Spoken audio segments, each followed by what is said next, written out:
I've done a lot of odd jobs in my life. One of them was making granola by the ton. The other was working at London Zoo.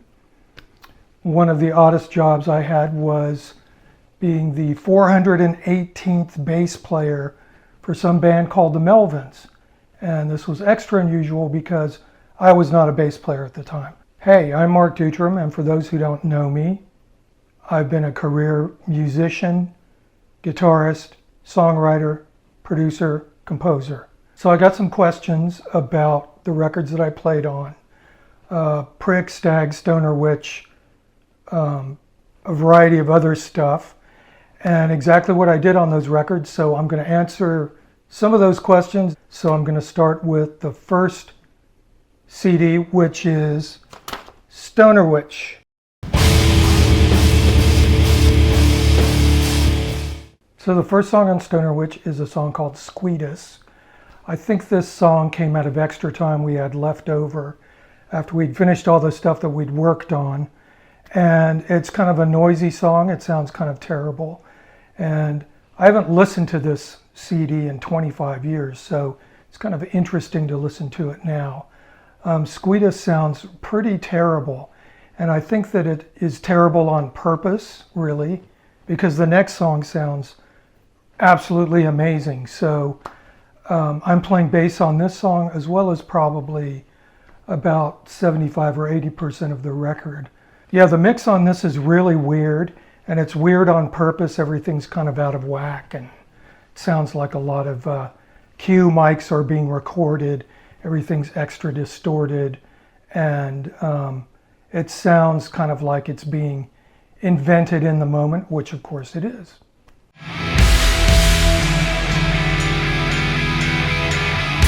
Song number 2 on the Stoner Witch record is Queen. This song sounds absolutely amazing. It's a testament to Joe Barresi's incredible multi-amp miking technique, and as well as the mix being really great. I'm playing bass on this, and everything sounds amazing. It was a great studio, A&M studio, and everything sounds extra good, especially after Squeedus.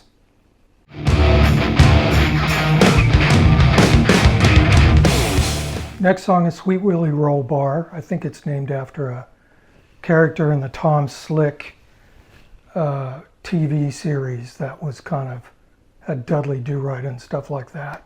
This song's in the vein of Honey Bucket. It's about 100 miles an hour. There's blistering riffs. I'm playing bass on it. I managed to throw in a few extra riffs, but this mix is excellent on this song also. And it's super punchy, and the louder you play it, the better it sounds. So, which is true of most of this record actually, and a testament to great mixing ability once again.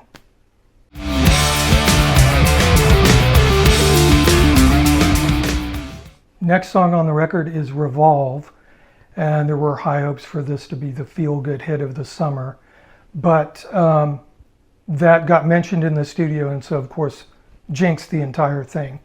I'm playing bass on this, and I'm playing the guitar solo at the end also, playing it over into the bridge, which kind of ends the whole thing. It's a great little tune, probably one of their catchiest.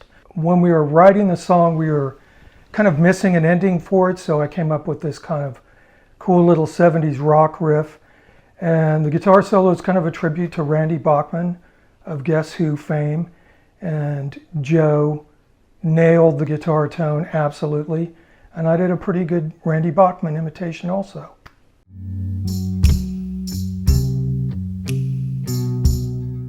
Goose Freight Train is the next song. And this sounds more Tom Waitsian than I remember it sounding. And since I haven't listened to it so long, probably listened to a lot more Tom Waits during that time. And I feel like it is sort of a Tom Waitsian tribute. The ambience in the song is great. Everything's recorded really nicely. The bass sounds absolutely huge and sort of intimate at the same time, which is interesting. and I'm playing the bass on that one. I don't think I played anything else on that song.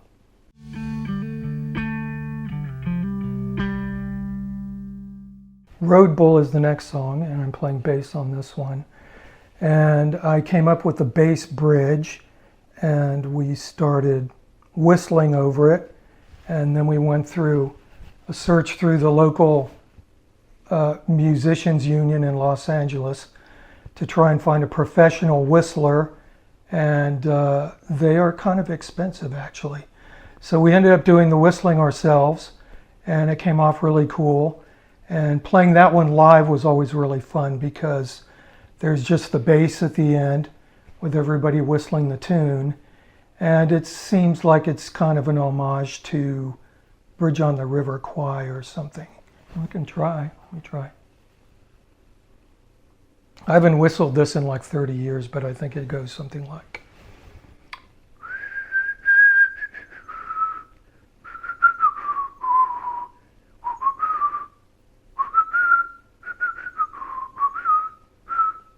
Maybe, I don't know.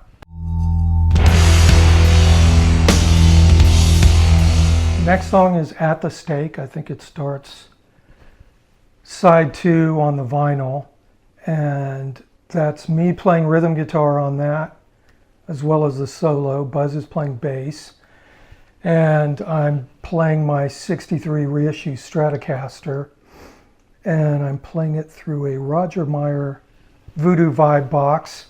I'm definitely channeling Robin Trower on this one, and I'm playing the solo too.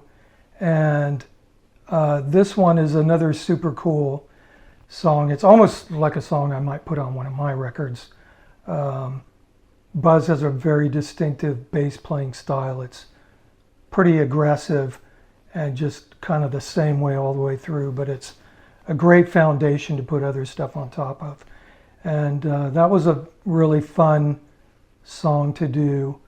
Joe harmonized the kind of hum that comes out of Stratocasters because of their single coil pickups. It's got a nice Indian feel to it. Almost sounds like a Shruti box, but that's one of my favorite tunes on Stoner Witch.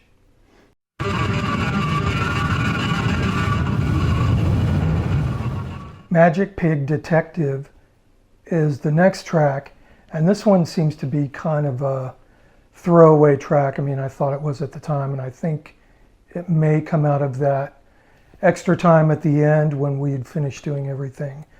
And it's one of those kind of I can make a racket, so I'm going to songs. There's quite a few of those in the Melvins canon, and they have their place. They're interesting live. They work really well as segue material. These songs were really easy to come up with, and just there's a million of them. But this one has its special place on Stoner Witch, and I think it works where it is.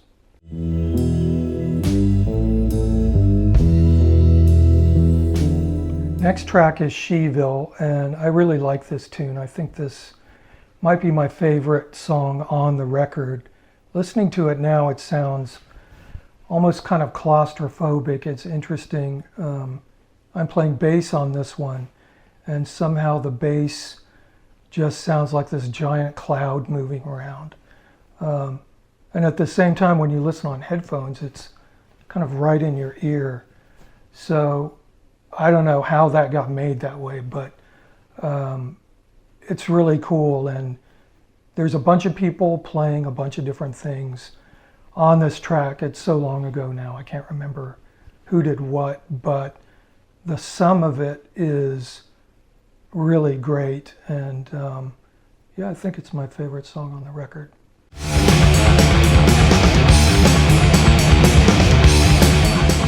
The next song is Junebug, and it's a song that I wrote. I think we were maybe messing around with it in pre-production a little bit, and it just came together in the studio. Once again, Buzz is playing bass on this. A really great driving bass thing, and it's another one of those super fast songs. I I picked a kind of a clean guitar sound for it. And I think that works really well against the kind of driving, you know, driving beat of what's happening elsewhere. It's got a nice little interlude where everybody stops playing and I play a little noodly modal guitar thing. And we did a tour once where we played 3 sets. I played guitar for one of the sets. We did that. And the noodly section just got extended way out beyond all rational thought.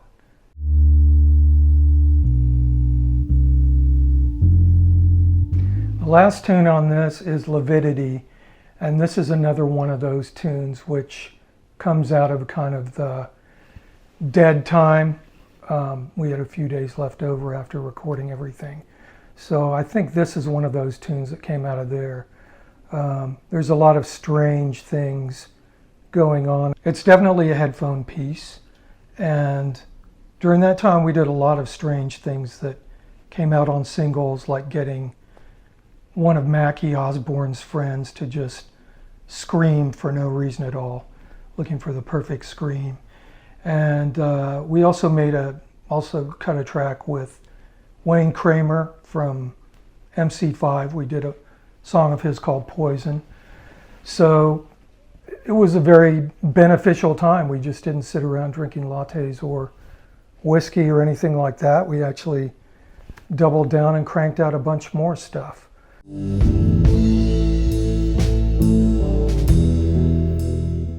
In retrospect, after listening to this after effectively a quarter of a century, it strikes me that really this was a team effort.